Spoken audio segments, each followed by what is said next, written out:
My name is Jung-hoon Song. I'm living in Utah for I think it's about 18 years. So my company's name is Cupbop. Cup means cup. Bop means rice. So Cupbop. Bottom have a rice, cabbage mix on the top, 100% sweet potato noodle tag. You can choose different kind of proteins: chicken, beef, pork. We have a 38 store in the United States. We got 120 stores in Indonesia. The Cupbop goal is like really simple. Taking the Cupbop to the space, to the moon. I want to take the Cupbop to everywhere.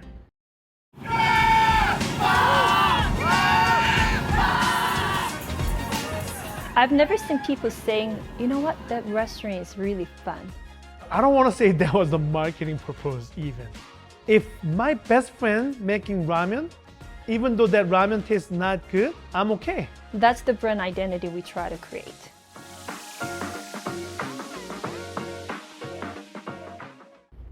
I'm from South Korea, Seoul.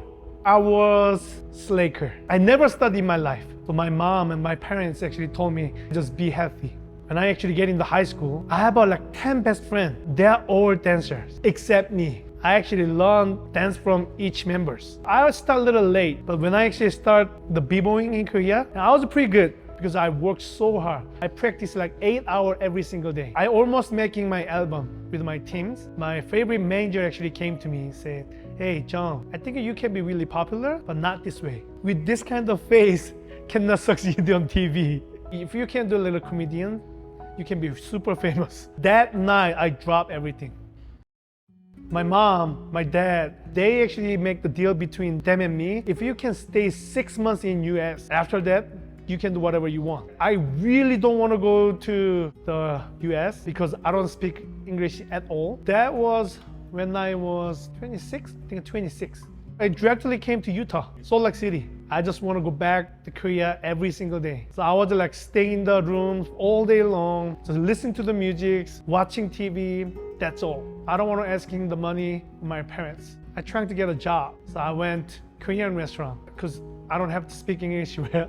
But all the customer was the American people. I want to get some more tips. I have to open my mouth. Because like waiters, that time they only pay me $2.50 per hour. Everything is about the tips. If I serving nicely, they give you more tips. So I showing the magic, I showing 손금, 관상 읽어주고, 마사지도 해주고. When I share my love, my extra things, and they really like it. So they actually ask me my schedule. When do you work?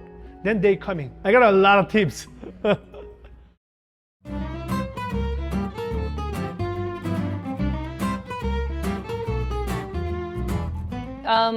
I was born in Gwangju, southwest part of Korea. I danced. I did ballet in middle and high school. I was good enough, I think. One day I thought that I had no confidence to become a top ballerina. Just few people who studied abroad became really successful. I thought I would never have that kind of opportunity. Instead, I thought what can I do? I really liked speaking English. One of my mentors, he said why don't you go to America to study? When I quit dance, my mom was pretty happy because I'm gonna start saving some money because she quit dance. But right away, I immediately said I want to study abroad. My college life, it was boring.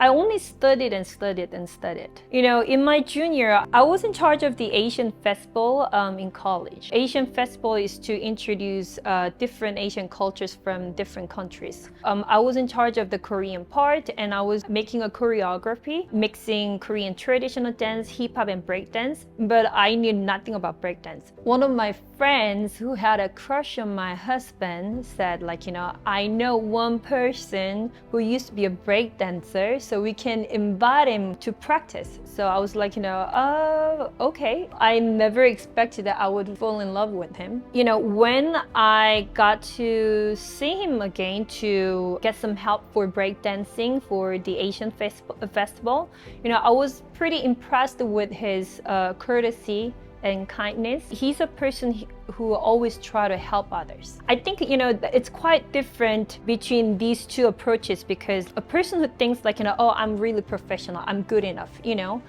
some people, they tend to lead the group, they want to lead the group. Another person like my husband, just watches at first and finds out what kind of support and help he can possibly provide by not interfering the group. Because of that, a lot of people around him, surrounding him, always followed my husband. He's a shining person wherever he goes because of his personality. I already knew he didn't like studying. I had a belief that no matter what kind of job he gets, what kind of career he would eventually get, he would completely support his family with responsibility and dedication. Got married 2007. I was working with my brother-in-law. So he was a dental technician. He used to own the dental lab. After that, I have to sitting like 8 hours every single day. It's not in my personality. So I actually asked him, hey, can I do the sales? He said, hey, I don't want you to go outside because you don't speak English at all. Give me a 1 week. Let me show you what I got. But after 1 week, I brought a lot of doctors and he got shocked. What did you do? I do massage, 손금 이런 거 막 했더니 all the doctors, they really like me. One day, I just decide I want to do my own business. And all my idea, I actually wrote down the little note. So I actually talked to my wife. What do you think about this idea? She hate all. The last idea was the Gorilla VIP. It's a little coupon. So like if I showing them my VIP card, I got a discount from the restaurant. That was my first business.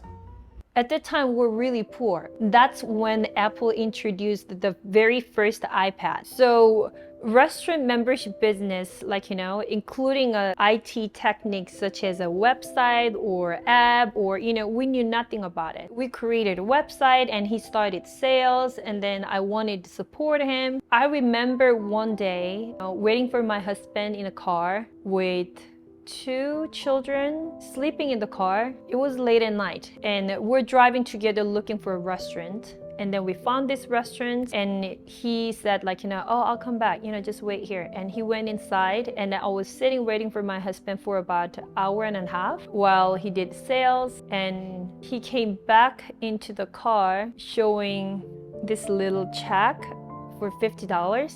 And I said, that was our very first earning for the business.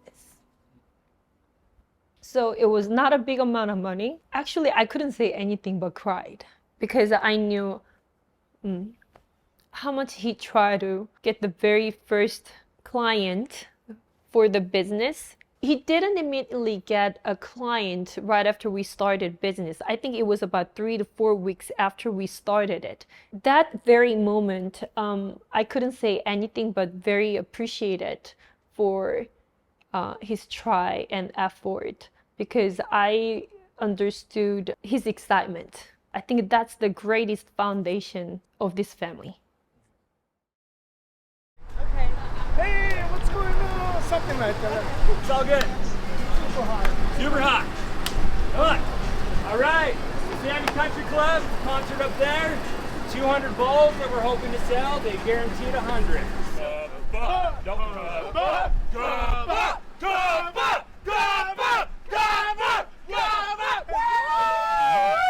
Did it!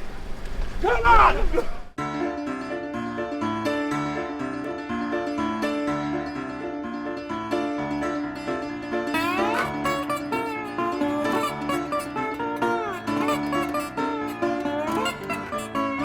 One day I saw the food truck in University of Utah. At the same time, I watching documentary about 노량진 Cupbop in Korea. That area, everybody doesn't get a job. They're trying to go to academy to get a good job. A lot of people has no time. A lot of people has no money. They want to go like 2,000원짜리 Cupbop, grab and go. So I thought, oh, that might be really work in United States. Then I don't have the dishwashers. Just a little paper cup, I can put everything and grab and go. I like the food, but I don't want to wait 7-8 minutes. So I thought, oh, if I want to do the business, that's my style. So first of all, let me explain the overall situation in food truck industry in Utah. There were only a few food trucks actively running at the time. When he first told me that, hey Yeti, I want to open a food truck with Korean barbecue, like Korean food. And I was like, here in Utah, food truck? And then I've never seen any type of food truck, in Utah, especially Korean food. And then a lot of people didn't even know Korean restaurants were existing in Utah. Maybe some people didn't even know I was, whether I was from North Korea or South Korea. Our previous business, Gorilla VIP, was doing well. So when he first brought up the idea of Cupbop, I was like, what? Now, if he says I want to do this, he's got to do it. So I said okay, we're going to do it, but when and how? And he immediately bought a food trailer on the day, I guess. In 2013, we had 3 children and the last one was only about a year old. The first day we sold out. So I thought, yeah. But second days, not a lot of people actually came to me. Like, what should I do? I thought this is gonna work really well, but it's not working. But I don't want to just stand up waiting the customer. So I start playing some game with my partner. 가위바위보, 진 사람 막 spicy sauce 막 먹고 소리 지르고 막 놀기 시작했는데 suddenly people actually looking at us. What are you doing, those Asians? Why they are so happy? Why they are dancing? So I talked to my partner and said, wow, they're looking at me. So we start yelling it. Suddenly people actually came to our food truck and make the line. People bring the phone and making video for us. They put in the social media. So bring a lot of followers to our social media page. That's how we started the Cupbop. Dog is late. My bad, guys. Obviously, we had that big bump in May, right? Yeah. And I think we absolutely have the opportunity to hold here and go back up to your point. Upselling. Yeah, I'm trying to still be patient about marketing. So there are food trucks coming every week, once a week. I think it was Thursdays. And there was this bright yellow truck and I was like, whoa, that's really bright. And it was Korean barbecue in a cup. And I was like, what the hell, Korean? Is there no Koreans in Utah? And so I was super excited. When I first tried it, it was at the very beginning. There weren't that many people, but I was so excited, tried the food. It worked for me. I would say the food itself, it may not work for Koreans because it's not catered for Koreans or Asians really for that matter, but for the mainstream kind of American taste buds, it works. And so it worked on me. And another thing that really impressed me, outside the food, even more than the food was the energy it had. The kind of the stereotypical Asian restaurant you think about, people usually think the food's really good, but the place is not very clean. The customer service is subpar. That's kind of the stereotype, right? Cupbop turned that completely upside down. These Asians screaming, dancing, high-fiving super loud. That's not the typical Asian restaurant feel. And so that was super, super impressive. And it was enjoyable to just go there to interact.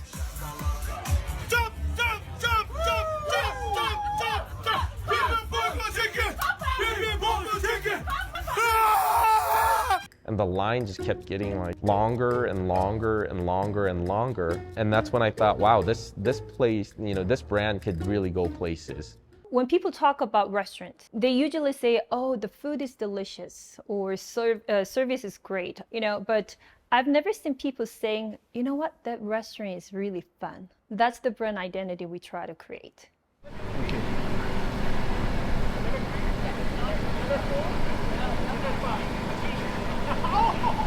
I believe this is a private party held by Ryan Smith, who was the founder and CEO of Qualtrics. Hey, what's up, man? So my recommendation, do combo with the cocoa and piggy mix, half and half. Let me find out where my husband. Right here. I'm gonna. I'm gonna. I find your hubby right here. I want one of The theirs. Korean chicken cry, crocodile! That's why you call Cupbop. Okay? Oh, there you go. You got an extra. I give you extra meat, okay? Extra. Cupbop! Go! The food is important, but I think it's not the most important. A lot of people actually asking me about our marketing, but I don't want to say that was the marketing purpose even. So for example, this, if my best friend making ramen, even though that ramen tastes not good, I'm okay because my friend actually making those ramen for me. We are super close. The customer and us, we remember our name each other's. We didn't have a lot of money, so we have to do something.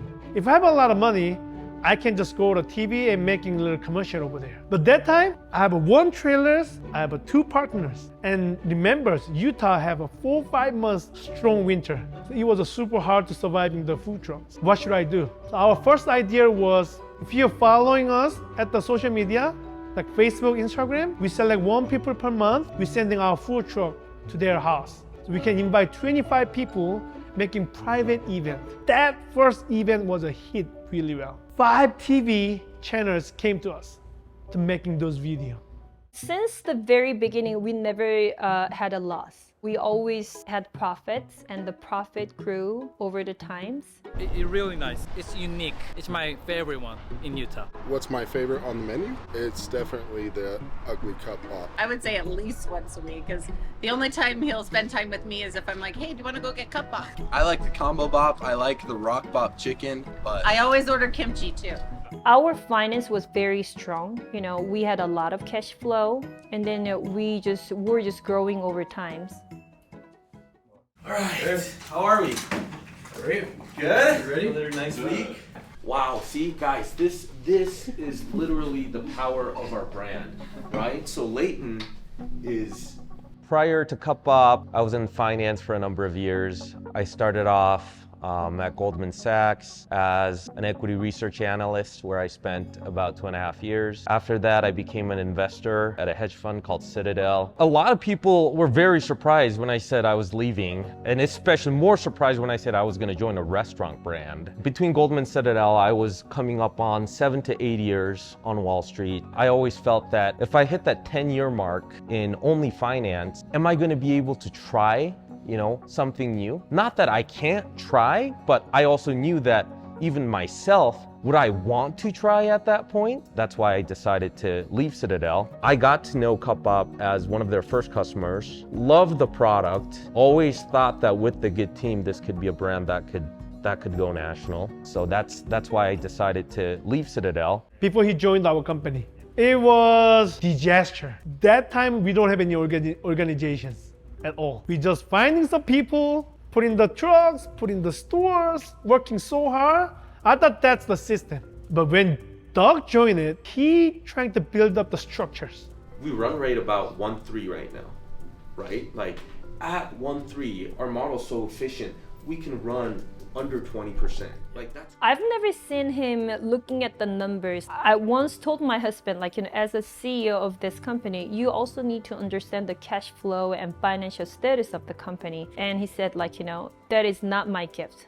That is something managed by a person who's professional for numbers and finance, but I'm not the person. So I'll do things I can do well. At that time, it was very much still a local business, if not any planning at the time. What's our goal? Short-term, medium-term, and long-term goal. Those didn't exist at the time, so I worked on a 5-year plan for the company. Fairly aggressive plan, but something that was possible to achieve. The first week, I didn't see his face at all. He just put in the computer, he did something. I thought he's crazy. After 1 week, he brought some big kind of a paper. Here we go. What is it? All the numbers. That first week, he didn't even know how to making the Cupbop. He doesn't have any idea about the Cupbop culture. Some other people don't like Doug join our company. The reason why, he's super young, he's super smart, but he doesn't have any experience at the restaurant. This was another big kind of red flag that I saw when I joined. It's a very common issue that happens among startups with multiple co-founders and/or partners. As you start growing, there needs to be a natural separation of roles within the company and the ownership of the company, because they're two different things. I may be an Apple shareholder, but that doesn't mean I have a role at Apple, right? I don't work there and I can still be owner. People have a very tough time separating the two because, hey, I have 30% ownership, I need to be the decision maker on everything. No, you can be on the board, but the day-to-day, operating decisions are made by the people who have the respective roles. We had a weekly kind of owners meeting or shareholders meeting. You don't have weekly shareholders meeting, right? You'll have them quarterly or something. Shareholders don't make everyday decisions, and that was the practice at the time, and that will create a lot of bad decision making and a lot of inefficiencies. I started addressing and said, we need to really start separating this, or there's really no way we're going to be able to grow.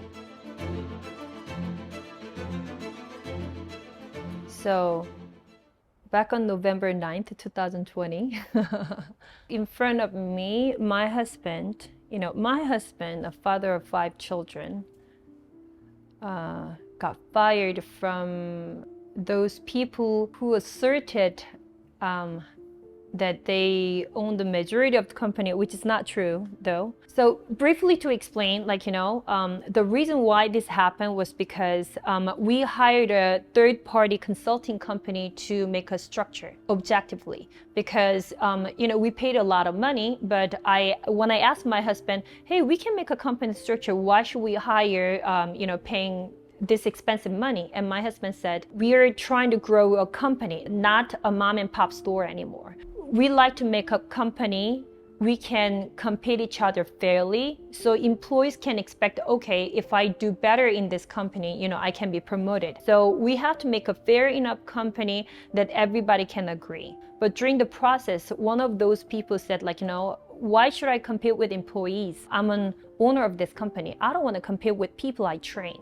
And I said, we already agreed, that's why we started this company together. And then all of a sudden, during this process of consultation, because you don't want to compete with employees, while you're taking all these benefits as an owner, with all these great dividends and great salaries, if you do not agree with, it's not going to happen, because, this is what we agreed originally. It is critical to have all of your major shareholders sharing the same vision. If the vision, that ultimate vision and goal is not aligned, people have very different incentives in their actions. For example, if I'm interested in creating a national brand, I want to make sure I invest every dollar we have back into the company. Versus if I'm not as interested in becoming a national brand, I'm okay not growing as much, but making, pretty good money right now, then you would say, why do we have to invest everything back into the company? I'd rather dividend our profits out every year, even every quarter for that matter, which creates a very tough environment to work with. The hardest part of that moment, that day, was that we never knew that was coming. That party was preparing the coup behind the scene for maybe about 2 months. I don't even know how long they were preparing. They were taking confidential information from an owner's meeting to the attorney they were talking to take over the company. And then on the day, we're waiting for one of those people to talk about, repurchasing her equity, but she didn't show up. Instead, this lawyer showed up at the meeting. I was very surprised. And then I called our attorney saying, she never showed up, but instead, this attorney is here. And then our attorney said, don't say anything. So I told these people, hey, our attorney says do not talk anything to this attorney, it's not beneficial. I still remember one of them telling me that, oh, don't worry about it. 5 minutes before the meeting started. And 5 minutes later, they started the meeting by themselves without looking at me. In 30 minutes, they released me from prison for no reason. They fired my husband. They called because of a harassment, which is a total lie. They just needed a reason. I almost passed out. Our partner, he was in shock too, and my husband was very calm. And after the meeting, my husband told them, hey, Hyung, let's talk about it. Let's talk about this. And they said, okay, wait. And they just ran away just like that. The partner story? I really don't want to say anything. Get partners means get married in business. Think about really deeply. When you're trying to want to do business with your partners, think deeply and think about it one more time. And think about it again. If you can give up everything, then you can do the partner. If you think your partner is not your fit, then you every single day, every hour's moment is the hell. When the coup happened about 2 years ago, That was really shock to me. His energy was the reason I came. When things happen and I couldn't accept that, I tried to get a petition from our general managers all around, and actually I got cut from one of a partner at the time, so I couldn't make it at all. But they tried to actually manipulate the fact, and they just to release the rumor which is not true. And I tried to fix them, I tried to correct. I felt really frustrated, okay, if Jung is terminated and there is a chance that I cannot work with him, probably I'm gonna go back to my country, and Cupbop is meaningless to me without him. And later that day, we came home. As soon as I entered into the house from the garage, my daughter asked, how's it going, Mom? What happened? First son, he was just he looked very worried, but couldn't ask any question, and my husband couldn't say a word, but rather he hugged all of our children and he started crying. Later that night, we're in bed and couldn't sleep. We couldn't sleep. Around 2 or 3 a.m., my husband asked me a question. The very first sentence he told me that day, he said, "What do you think I did wrong?" Instead of son of B or any swearing word, the very first question he said, what do you think I did wrong? And I told my husband, if you knew this was coming, would you change your plan not to build up a company? And then he said, maybe not, because he always wanted to make a company, strong enough company to stay for long, even after he leaves the position as a CEO. And I said, then you didn't do anything wrong. Don't stop thinking about things you feel you did wrong, but rather just focus on resolving this issue, because there are people who trust in you. So right after that happened, even if those 3 people betrayed us, many more people supported our company, including our employees, our crews, managers, district managers. All those people supported to sustain our company. The bank we were working with, and then parent company we're working with, and our partners, our Indonesian partners and our store partners, our investor group, they all supported. They were all on my husband's side to protect our company together. And after a lot of drama, this and that, we ended up with 3 of the partners selling their shares and leaving the company. So, now it's just Jung and me just, rock and rolling every day. I still remember. It was the busy day because truck schedules, morning to dinner. Saturday got rained in Utah. So we canceled all the event. But after a couple of hours, the rain stopped. Because I already canceled all the event, right? So I got some time. I took my 5 kids with my wife. We're riding bicycle. Just riding bicycle. Not the special thing, anything. They are super happy. They're laughing so hard because they never done before. I actually went to the corner and I cry. I look at my wife. She also cried on the corner. We worked so hard, and those kids just waiting for this time so much, and they never complain. Just little riding bicycle with the 5 kids was hard that time. I just give you a full excuse myself. Because of you, I have to work so hard, just waiting for it. They're waiting for me. That's just little happiness. Riding the bicycle, the all 5 kids was happy. And after those experiences, I need to focus on my family more. Just simple thing. Just riding bicycle regularly, and they're happy. When we felt we got betrayed, we felt as if we lost everything. But the greatest lesson we learned from that experience we needed a system. One of our closest friends, one of the successful businessmen here in Utah, once said, don't believe in people, believe in the system. Whoa, don't believe in people? That is not nice to say. But if I interpret that exact sentence in our own way, I would say if you want to trust people, you have to have a great system. Good enough system to trust people. I think I started off by, one of the first things we did was we created an operations manual that set clear procedures inside our stores. That helped kind of stabilize a lot of the inconsistencies between the procedures that we had at different stores.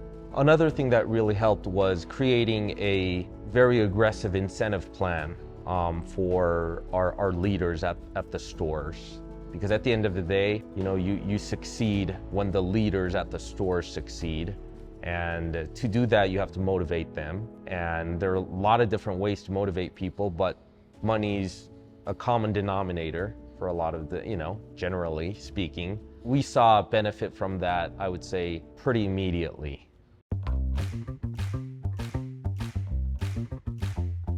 As a manager, you could get up to $5,000 as incentive, and obviously this is dependent on how well I run the store, how well my crew are, if they're okay, if they're comfortable, and I think it inspires us to do better as well, because we look forward to those incentives and we look forward to getting excited about it, so it motivates us to do better.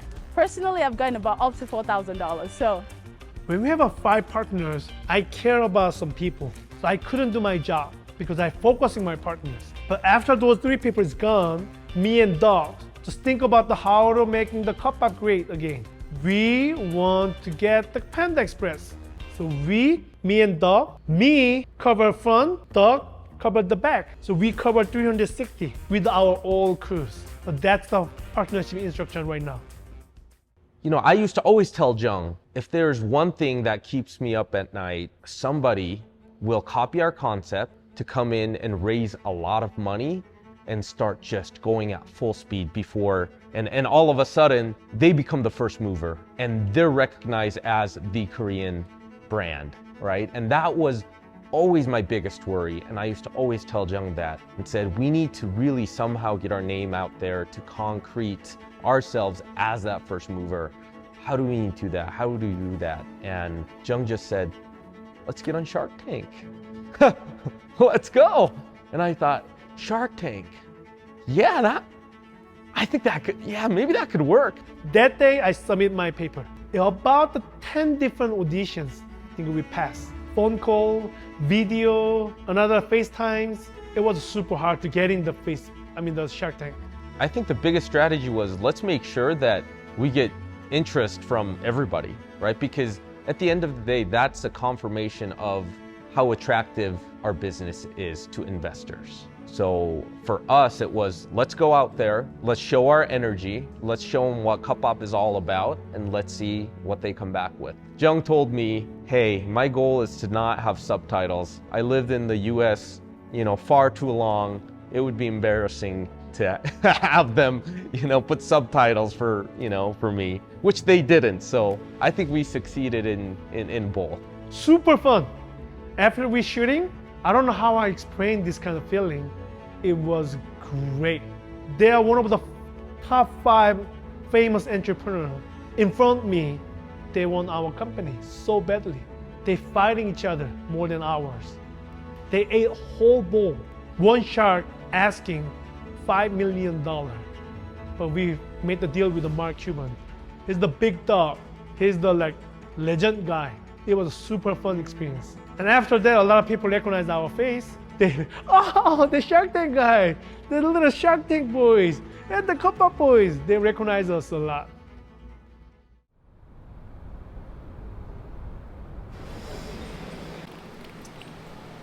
This is my favorite one. I want to try a little bit.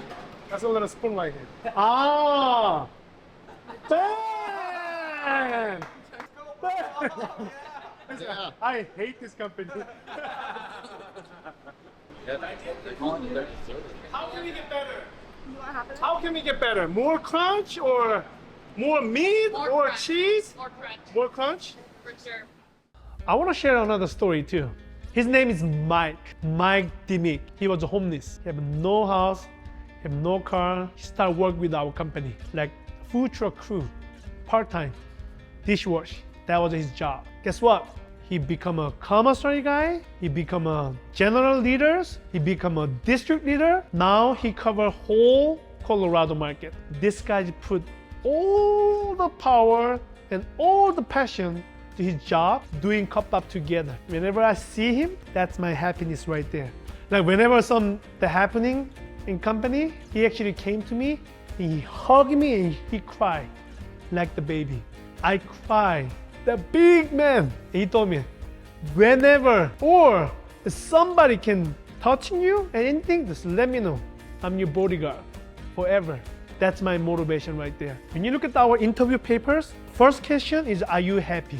We're not asking your name. We're not asking your education. We're not asking your experience. I want to make another mic. I don't want to give you a ceiling to everyone. I want to give you everyone fair opportunity so they can go higher and higher and higher. Nobody can stop me because remember, our company goal is take the cup up to the moon. That motivations can't stop because I want to give you more opportunity to my people can grow up our business together, not only by myself. We have to work together so we grow up together.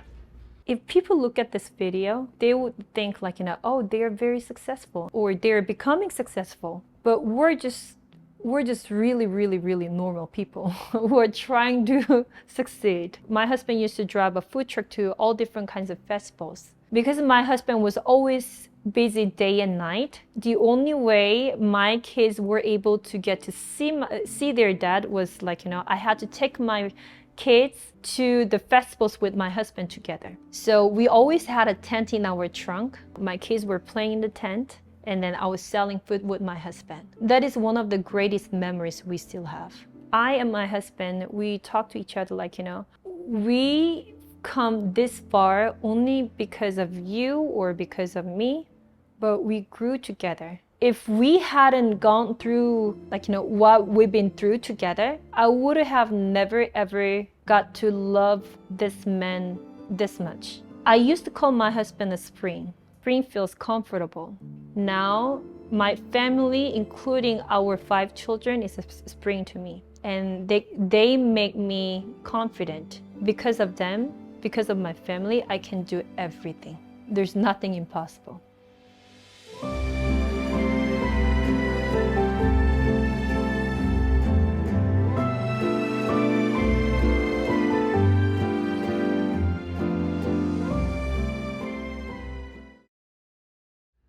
이 말을 꼭 한국말로 하고 싶습니다. 제가 예전에 푸드트럭을 사러 포틀랜드에 간 적이 있어요. 근데 트럭 하나를 사고 돌아오는 길에 아주 긴 시간을 운전해야 됐어요. 근데 제가 갑자기 막 울기 시작했어요. 되게 이상하게. 옆에 같이 갔던 사람은 자고 있었고 제가 운전하고 있었는데 그냥 눈물이 뚝뚝뚝 떨어졌어요. 왜 그런지는 잘 몰라요. 근데 그 낡은 푸드트럭 창밖에 진짜 예쁜 파란 하늘이랑 하얀 구름이랑 숲이 이렇게 있는 데를 제가 지나가는데 그 장면이 너무 아름다운 거예요. 근데 그게 되게 슬퍼졌어요. 정말 힘들게 꿈을 위해 살아가고 공부를 하기 위해 살아가는 많은 사람들이 기억이 났어요. 나는 그래도 정말 행복하게 부모 잘 만나가지고는 이 미국 땅에 와서 이런 걸 보고 있는데 이런 걸 보지도 못하고 죽는 친구들이 되게 많이 생각이 났었던 것 같아요. 왜 그렇게 이렇게 감정적이 됐는지 모르겠어요. 저는 한국에 있는 젊은 친구들이 열심히 일해서 그 돈을 막 좋은 옷과 좋은 차를 사는 것보다 정말 힘들지만 티켓 하나 사서 좀 이 넓은 세상을 봤으면 좋겠어요. 그게 쉽지 않은 거긴 하지만 여러분들의 인생을 바꿀 수 있을 것 같아요. 세상은 진짜 넓고 정말 많은 사람들이 살고 있어요. 본인이 지금 못하고 있고 실수하고 있다고 해서 무너지지 말아요. 벽을 넘어뜨리면 다리가 된다. 그걸 기회로 삼았으면 좋겠어요. 전교 꼴찌 하던 저도 이렇게 영어를 못하는데도 잘 먹고 살아요.